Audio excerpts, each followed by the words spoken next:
Hello, my name is Chelsea Smith, and I'm going to be talking about intra-organizational communication and the importance. Intra-organizational communication is simply the communication that happens within the organization. This can be exchanging of information, ideas, and messaging. This could be within the department, department to department, division to division. For example, the Human Resources Department can be communicating with Finance Department. It's also important to have a communication system that meets the demands of the company. So for example, if the organization is only 7 employees, email might be effective. But for a larger company, let's say 2,000 plus employees, you're going to need a faster way to be able to communicate between the departments. This is important and essential to company successes in many ways. So a few examples are going to be organizational culture, contextual factors, leadership and management effectiveness. An article named Successful Organizational Business Communication and Its Impact on Business Performance created this chart. It's composed of 20 hypotheses that were generated about successful communication. This picture proposes the different factors that lead to effective communication and their outcomes from the survey that were completed. I'm going to be talking about organizational culture, leadership and management, and contextual factors. Starting off with organizational culture. So organizational culture helps shape the values of an organization. This helps set the tone of communication. Open and transparent communication will help avoid miscommunication, build trust, and allow for effective collaboration with colleagues. Retention rate. Organizational culture also helps with the overall retention rate of employees. If employees feel connected to the organization and the culture, they will stay with the company longer term. Interorganizational communication. The internal dynamics within a happy employee will extend to interorganizational communication or with customers. So communication is the communication happening within the organization, and interorganizational communication is communication between different organizations. So for example, a happy and satisfied employee is going to spread positive things about the company to others. They will also achieve a higher level of customer satisfaction.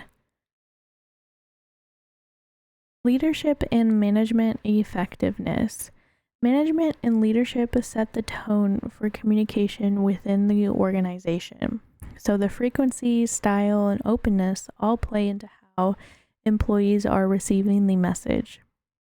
Communication from leadership also makes sure the organization's values are aligned.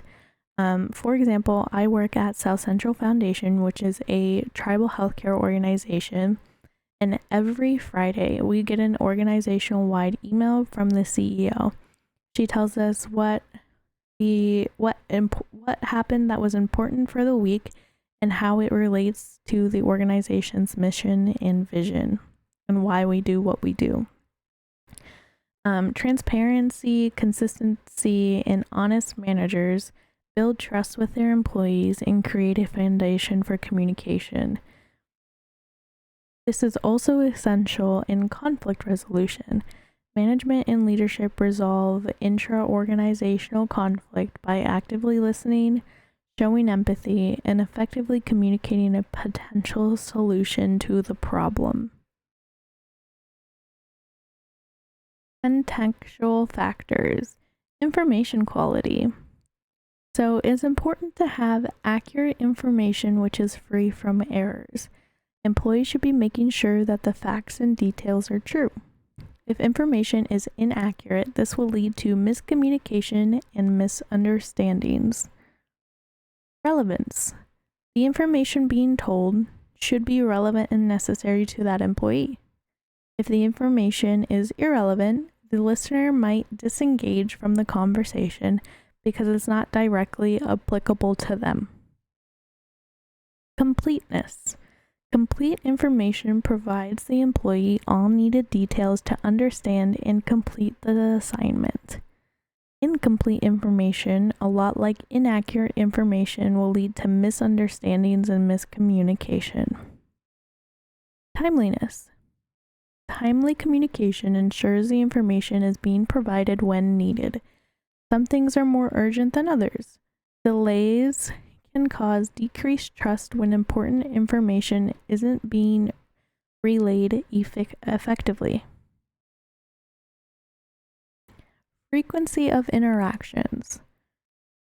Professional relationships. So in professional settings, interactions can be regularly team meetings, one-on-one check-ins, or just regular communicating amongst your team members. Face-to-face. Face-to-face is a communication channel. This allows for immediate feedback, and you can also observe nonverbal interactions. This helps build rapport and building a connection with your colleagues.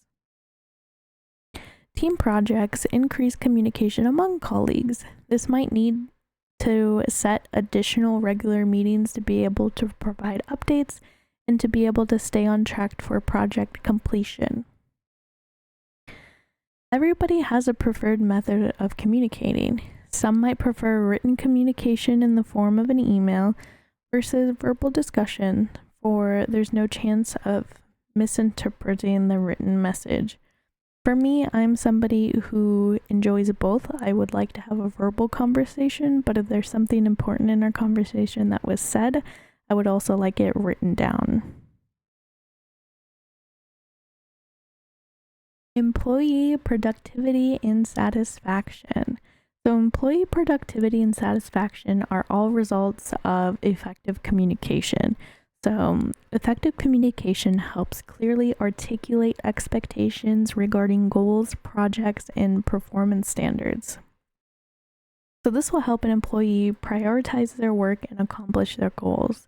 This will also contribute to the employee feeling accomplished and will also result in a higher satisfaction.